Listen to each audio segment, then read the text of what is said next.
3.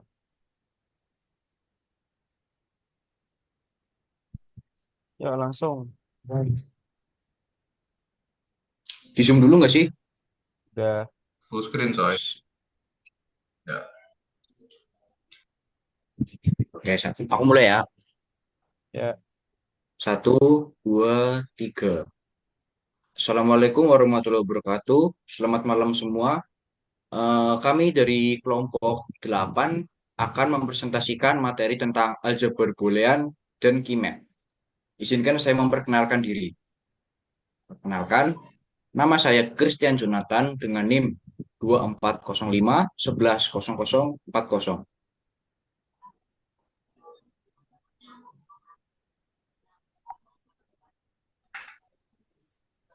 ya, selanjutnya Saya eh, Mas Dwi Andra, saya Mas Dwi Dwi Andra. Nah, saya Dwi Siarta dengan NIM 2405 110003. Saya Bima Surya Pradipta dengan NIM 2405110021. Ya, dan saya Rian Zaki Barituan dengan NIM 2405 110041.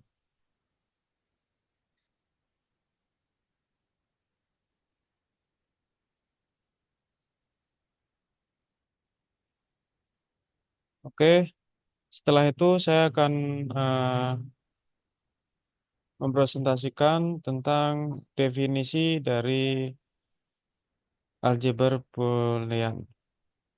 Definisi, misalkan B adalah himpunan yang definisikan pada dua operator biner plus dan titik atau kali dan sebuah operator uner.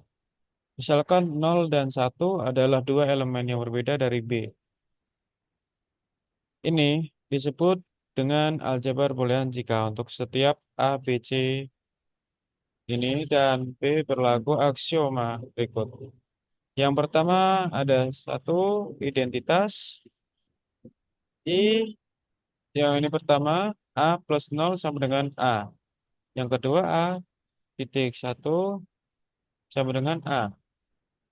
Ini terus yang kedua ada komutatif. Komutatif ini ada A plus B sama dengan B plus A.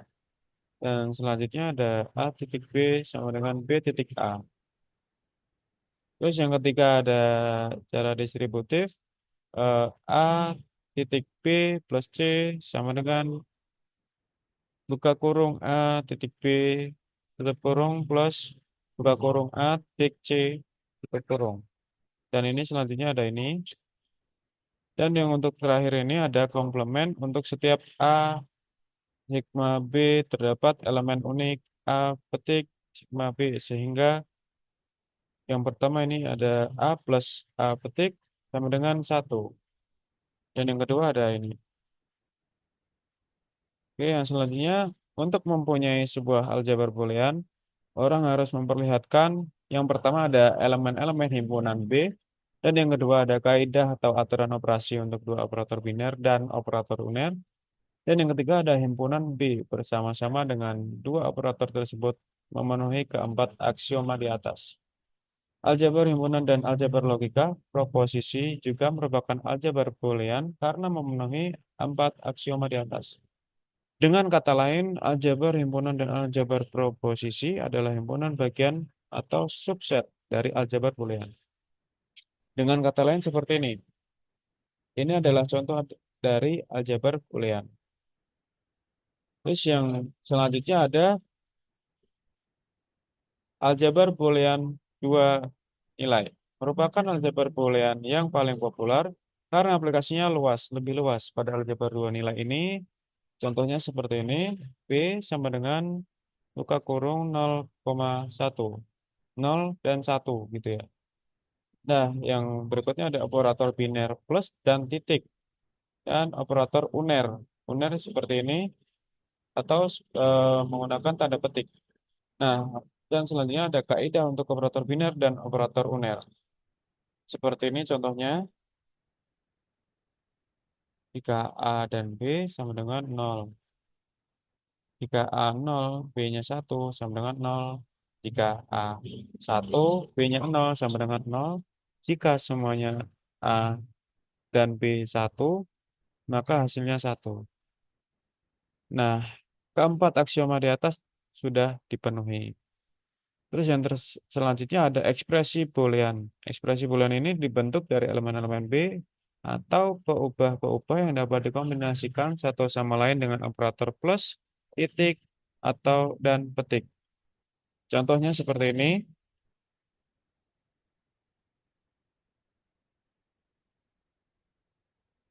Dan selanjutnya ada hukum-hukum aljabar boolean.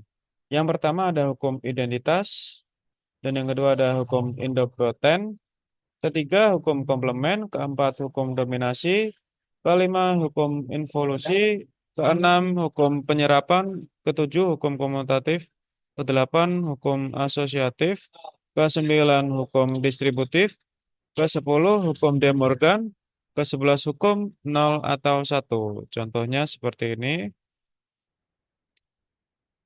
Ini pun ada contohnya juga. Misal, contoh buktikan bahwa untuk sembarang elemen A dan B dari aljabar boolean, maka kesamaan berikut adalah benar. Penyelesaiannya A plus A petik B sama dengan A plus AB plus A petik B. Ini termasuk hukum penyerapan seperti ini. Dan hukum asosiatif seperti ini. Hukum distributif, hukum komplement, identitas seperti ini, dan selanjutnya. Nah, setelah itu ada fungsi boolean. Contoh-contoh fungsi boolean ada pun seperti ini contohnya. F X sama dengan X. F X dan Y sama dengan X petik Y plus X Y petik plus Y petik. Nah, selanjutnya ada ini. Dan akhirnya menghasilkan F, X, dan Y dan Z sama dengan X, Y, Z petik. Setiap peubah di dalam fungsi boolean termasuk dalam bentuk komplemennya, disebut literal. Selanjutnya ada bentuk kanonik, ekspresi boolean yang memspesifikasikan suatu fungsi dapat disajikan dalam bentuk berbeda. Pertama, sebagai penjumlahan dari hasil kali dan kedua sebagai perkalian dari hasil jumlah. Selanjutnya ada pun penjelasan tentang apa itu bentuk kanonik. Eh, Sebenarnya bentuk kanonik itu adalah ekspresi boolean yang dinyatakan sebagai penjumlahan dari satu atau lebih min term atau perkuliahan dari satu atau lebih max term. Jadi ada dua macam bentuk kanonik. Yang pertama ada penjumlahan dari hasil kali, sum of product atau SOP. Yang kedua ada perkalian dari hasil jumlah, product of sum atau POS. Ekspresi boolean yang dinyatakan sebagai penjumlahan dari satu atau lebih min term atau perkalian dari satu atau lebih max term disebut dalam bentuk kanonik. Nah, untuk yang halaman 11 ini, adapun contohnya F, buka kurung X, dan Y, dan Z sama dengan seperti ini hasilnya. Dan G, X, Y, Z sama dengan ini contohnya. Adalah dua buah fungsi yang sama. Nah, untuk halaman selanjutnya bisa dijelaskan oleh teman saya Bima Surya Pradipta.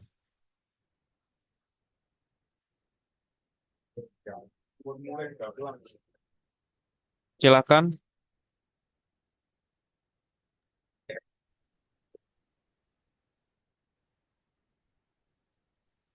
Nol dinyatakan dalam bentuk komplement, sedangkan peubah yang bernilai 1 dinyatakan tanpa komplement. Sebaliknya untuk max term, setiap peubah yang bernilai 0 dinyatakan tanpa komplement, sedangkan peubah yang bernilai 1 dinyatakan dalam bentuk komplement. Berikut ini ada cara untuk membentuk min term dan max term dari tabel kebenaran untuk dua peubah. Sini ada tabelnya, bisa dilanjut. Lalu juga ada cara membentuk min term dan max term dari tabel kebenaran untuk tiga peubah. Titik peubahnya ada X, Y, dan Z. Maka tabelnya min term dan max termnya seperti ini. Lanjut. Konversi antar bentuk kanonik. Misalnya, F adalah fungsi boolean dalam bentuk SOP dengan tiga peubah. F, X, Y, Z. Itu ada 1, 4, 5, 6, dan 7. Dan F negasi adalah bentuk komplement dari F. F negasi X, Y, Z sama dengan 0, 2, 3. yaitu terdiri dari M0 ditambah M2 dan M3. Dengan menggunakan hukum De Morgan, kita dapat memperoleh fungsi f dalam bentuk POS, yaitu f x, y, z sama dengan f negasi dalam kurung lagi f, y, z kurung tutup negasi sama dengan kurung buka M0 ditambah M2 ditambah M3 kurung tutup negasi sama dengan M0 negasi dikali M2 negasi dikali M3 negasi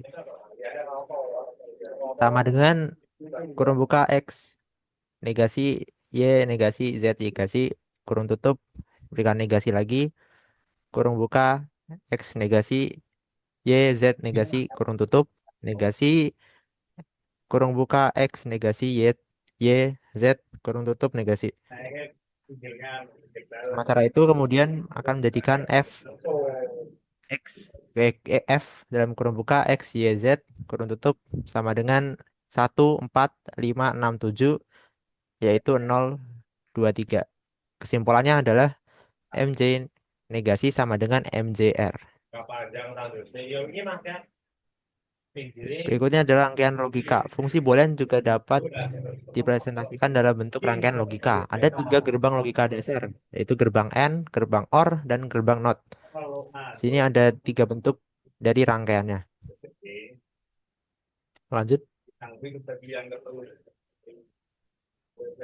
Maka ada transistor dari gerbang ada di gambar ini.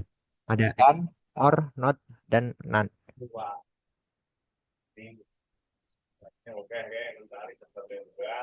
Selanjutnya untuk peta Carnot akan dilanjutkan oleh teman saya.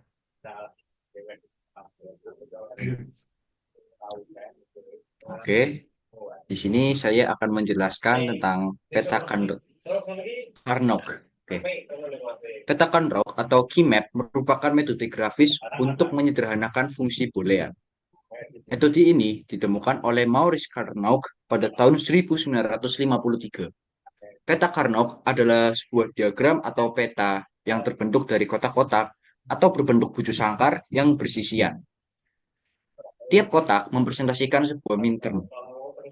Kotak yang dikatakan bertetangga jika minterm yang mempresentasikannya berbeda hanya satu buah literal. Oke, lanjut. Oke, di sini ada peta Carnot dengan 2 peubah, yang dimana ada penyajian 1, ada M0, M1, M2, M3, dan selanjutnya ada penyajian 2, ada X aksen, Y aksen, X aksen Y, Y aksen, dan XY.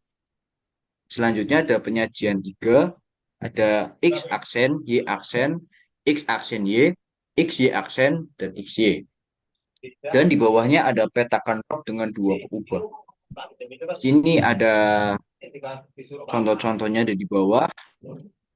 Ada M0, M1, M3, M2, M4, M5, M7, M6. Dan di sebelahnya ada X aksen, Y aksen, Z aksen, X aksen, Y aksen, Z. X aksen, YZ, X, YZ aksen, dan di bagian baris bawah satu ada XY aksen, Z aksen, XY aksen Z, XYZ, dan XYZ aksen. Lanjut.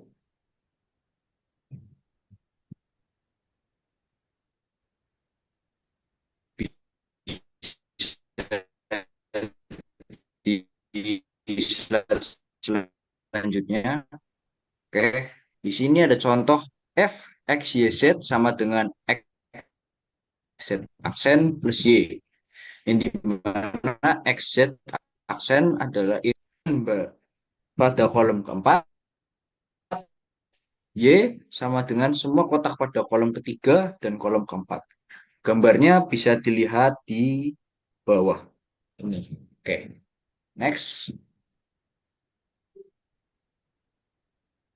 Oke, selanjutnya ada teknik minimisasi fungsi boolean dengan peta Carnot.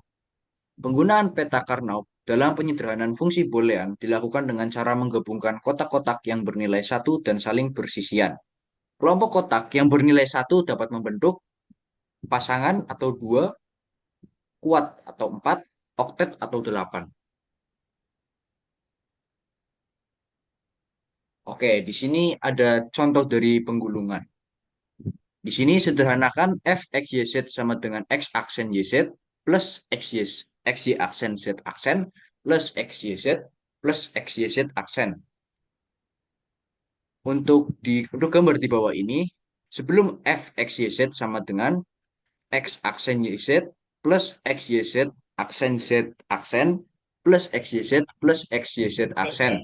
Sesudahnya f x y z sama dengan y z plus x z aksen.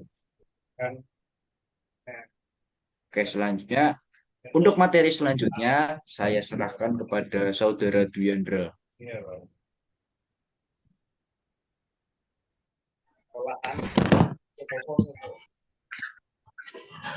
Lalu untuk tips menyederhanakan dengan peta Carnot, di mana yang pertama dikelompokkan satu yang bertetangga sebanyak mungkin, lalu yang kedua dimulai dengan mencari oktet sebanyak-banyak yang terlebih dahulu, kemudian kuat, dan terakhir pasangan.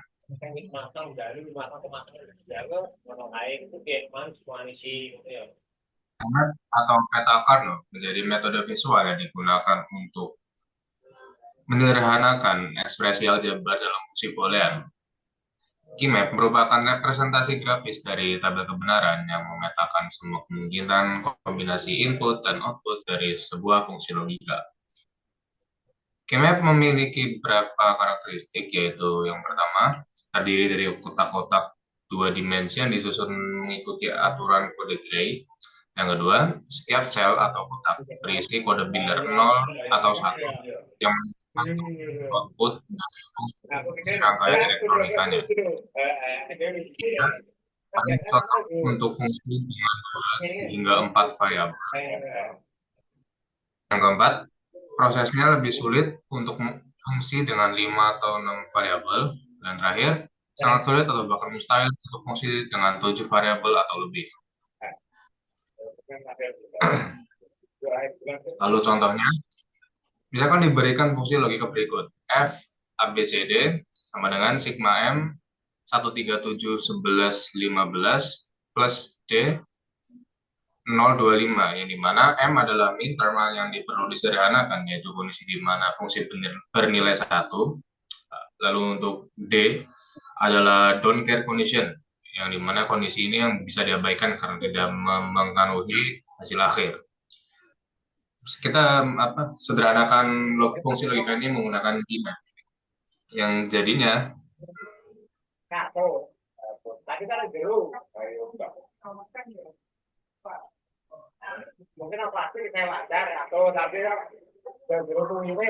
fungsi keempat yang ABCD ini kita akan buat keymap seperti bentuk berikut. CD untuk baris, sedangkan AB untuk 00 kolom 00 baris 00. Kolom pertama baris pertama yaitu M0, lalu kolom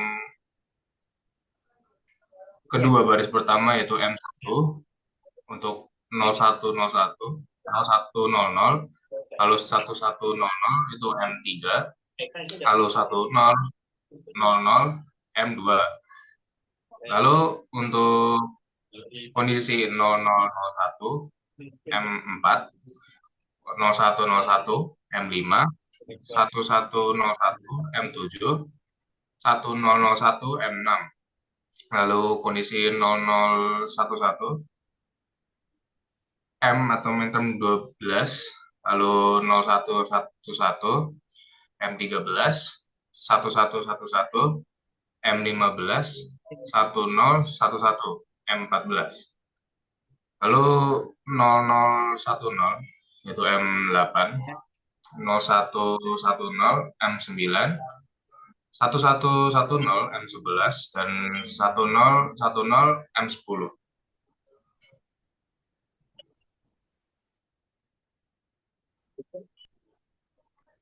Sekarang kita akan mengisi tabel dengan informasi minterm dan don't care. Minterm yang bernilai M1, M3, M7, M11, dan M15. Lalu untuk yang don't care atau D, yaitu D0, D2, dan D5. Sehingga CD per AB atau 0000 itu X, 0100 itu 1, 1100 itu 1, 1000 yaitu X. Lalu 0001 adalah 0, 0101 itu X, 1101 itu 1, 1001 itu 0. Jadi gimana? 0011 yaitu 0, 0111 yaitu 0, 1111 adalah 1, 1011 0. Lalu 0010 yaitu 1, 0110 adalah 0, 1110 0, 1010 0. Keterangan itu menandakan bahwa midterm tersebut termasuk dalam fungsi, sedangkan X menandakan bahwa don't care, yang dimana dia itu boleh diabaikan atau dimanfaatkan. Sekian dari saya. Terima kasih.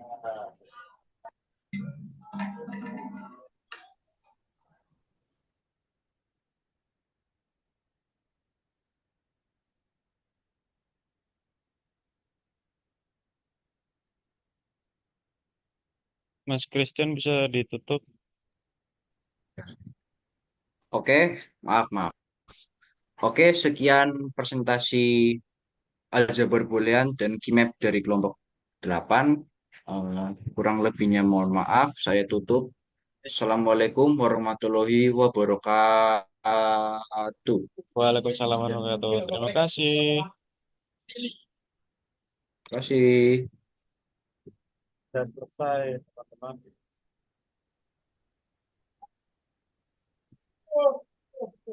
Rekornya udah di stop.